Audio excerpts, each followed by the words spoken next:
Hey téléphone, j'ai une petite question pour toi. Pourquoi dit-on que ça porte malheur quand on brise un miroir? Les Grecs pensaient que le miroir était le reflet de l'âme.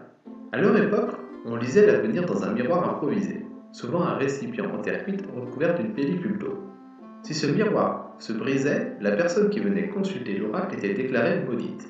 Après l'apparition des vrais miroirs, cette croyance a amené à penser que briser un miroir provoque quelques années de malheur. Combien y a-t-il de pays sur la Terre? L'Organisation des Nations Unies reconnaît officiellement 197 États.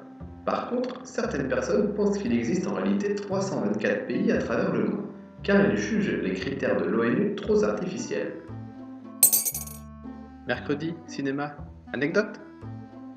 Dans Spider-Man 1, la scène à la cafétéria où Peter Parker rattrape Mary Jane ainsi que son plateau repas a été réalisée sans effets spéciaux. Il a tout de même fallu jouer la scène 156 fois. Qui choisit le nom des tempêtes? Jusqu'en 1954, les jours de la semaine influençaient les prénoms donnés. Mais, depuis 2002, ces appellations sont ouvertes au public auprès de l'Institut de météorologie de l'Université de Berlin. Moyennant un peu plus de 150 € pour une dépression et 350 € pour un anticyclone, quiconque le souhaite peut acheter le droit de donner son prénom à une perturbation. C'est vendredi. Est-ce que t'as une blague? C'est l'histoire d'un pingouin qui respire par les fesses. Un jour il s'assoit et il meurt. C'est le week-end. Tu sais ce que ça veut dire?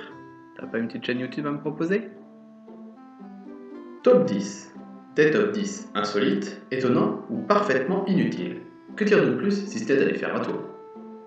Cool, et merci pour ces infos. Et à la prochaine.